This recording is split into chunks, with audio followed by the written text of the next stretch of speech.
What's up, everybody? You already know who it is. It's DripGodDero, and I'm back at you guys with another banger. So, as we all know, the Golden State Warriors ended up losing to the Los Angeles Lakers. The series went 6 games, and the Golden State Warriors only won 2 games.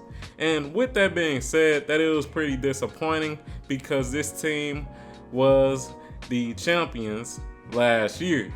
So, with all that context being added, I do just want to make a video on what's next for the Golden State Warriors. Now, before we get into that, I do just want to pretty much explain what we will be taking a look at in this video. Now, for this video, let's keep it real. When it comes to what a team needs and things of that nature, it usually comes down to 2 things: the fit for that player or that coach, and also the money. And let's keep it real, usually that's what it comes down to in life. If you got a girlfriend or something like that, it's going to come down to her fit. Does she work with your schedule? Does she complement your lifestyle? Things of that nature. And also the money, man. Is that woman too expensive for you, or is she just right? Does she know how to, really save money and stick to your program? And are y'all moving on the same page when it comes to money and things of that nature, or is she not? And with the NBA, it's pretty much the same thing. So what I'm gonna do is I'm going to switch over so that we can take a look at the Golden State Warriors salaries, and then I'll give my thoughts. Alright, so we all switched over. Shout out to Hoops Hype. And as we can see, this is the Golden State Warriors payroll right here.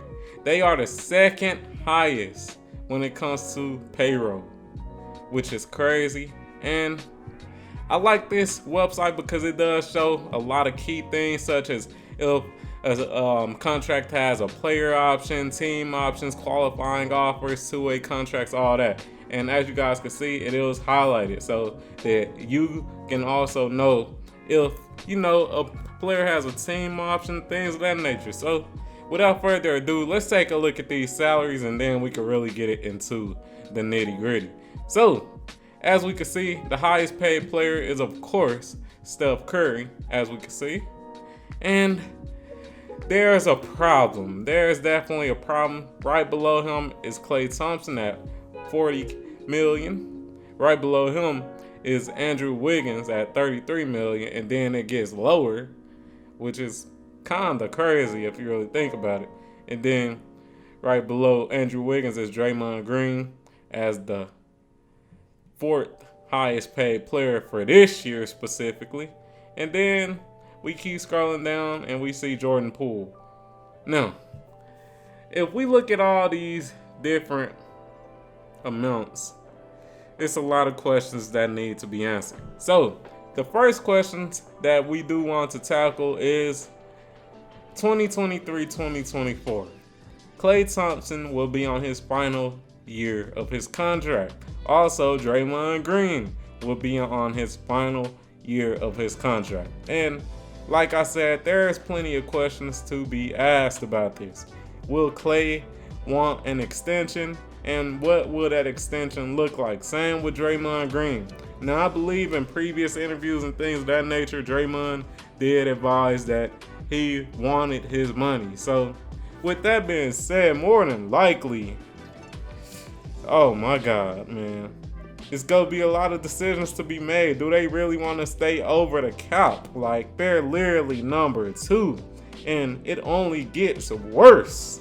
And I know y'all wondering, how can it get any worse? They're already at number 2 when it comes to the highest paid teams. And we look at this, Jordan Poole will be getting paid $28 million next year. And further on, it's only going to get higher and higher. And that's what I was talking about when it comes to certain questions got to be answered. Are they going to let Draymond Green go after that season? Because let's keep it real. It's been a lot of headaches when it came to Draymond Green. As we know, we had the punching incident, and he's just been kind of slowing down when it comes to his productivity, especially offensively. And defensively, he's been slowing down as well. So it's a lot of questions to really be asked when it comes to should they extend Draymond Green. Klay Thompson was chunking up a whole lot of bricks in this playoffs. Literally chunking up a whole lot of bricks. Also, we do know his injury history, man. He pretty much didn't play for 2 years, so that was 2 years of paying this man high 30 millions to not play. And it's like, do you really want to extend this type of money to a player like that that's been pretty inefficient since he been back? And also the injury scares and injury problems. Andrew Wiggins, I feel like he's on a reasonable deal. And like I said, it's crazy that his pay actually goes down in the further years. That's literally crazy to me, but hey, that's neither here nor there. And Jordan Poole, the big question. Jordan Poole, he didn't give you anything in the playoffs. Literally didn't give you anything but fouls. Yep, fouls. That's literally all he gave you. So with that being said, what can they do? Now I got an interesting trade proposal for you guys. Now, my trade proposal for you guys would be Jordan Poole for DeAndre Ayton. Now, I know a lot of y'all thinking, what? But yes, just hear me out. Now, let's switch back over to those salaries. So, as we can see, let me scroll up to Jordan Poole. Jordan Poole, he has a salary of around $30 million. Let's switch over to a team that we know very well, aka the Phoenix Suns, and let's take a look at DeAndre Ayton's salary. His salary is within that range. He'll be making $32 million, so about $2 million more. And I feel like it would be a great trade.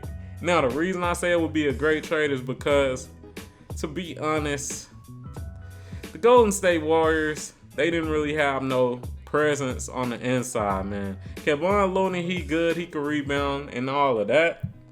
But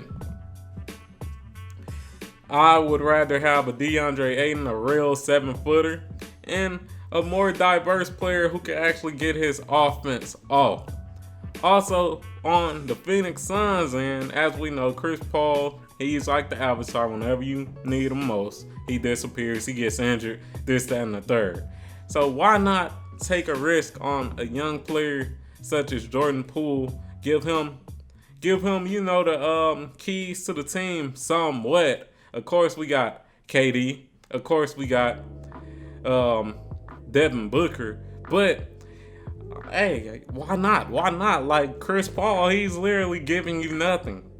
And he's on a horrible contract. So why not try to, trade DeAndre Ayton for Jordan Poole and then try to flip Chris Paul for a decent big. He doesn't have to be a great big, but a decent big that could give you some quality minutes and play solid defense. A player like a Rashawn Holmes or some shit like that. You know what I mean? I feel like that'll be a smart move. Try to flip Chris Paul for some role players and a solid big, and also have a young guard in Jordan Poole who is still fairly young and is still developing as well. But hey, besides that, what else can the Golden State Warriors do to just, build on this season? You got to give the younger players more playing time. Now, I know we've seen Moses Moody play a little bit more. Shout out to him. And he played all right. Keep trying to build him up because he has some decent size and he could definitely be an asset. Also, he has 3 more seasons on his low contract. So keep trying to build him up so that he can be an asset to the team. I'd also like to see Kuminga get some more minutes. Kuminga, he has some decent size, and I feel like they just not really letting him sprout. They don't trust him enough. So I like to see them keep developing Kuminga. Dante DiVincenzo, try to hold on to him. I know next year will be the last year of his contract, but he played some solid minutes. He played some good games, and I would try to hold on to him. He was an asset for this team. He was the best player coming off the bench for this team as well. So I would try to hold on to him as well. And that's my thoughts. Like I said, I'll just recap. I would trade Jordan Poole for DeAndre Ayton so that you can get an actual official 7-footer with more offensive capabilities than a player like Kevon Looney. And also, I would keep developing the young players, keep developing Moses Moody, give Jonathan Kuminga some more time so he can sprout as a defensive player and possibly offensive player if he really works on his game. And yeah, man, those are my thoughts. But if you enjoyed this video, like the video, comment on the video, subscribe to the motherfucking channel, turn on notifications and all that good stuff, and I'm out. Peace.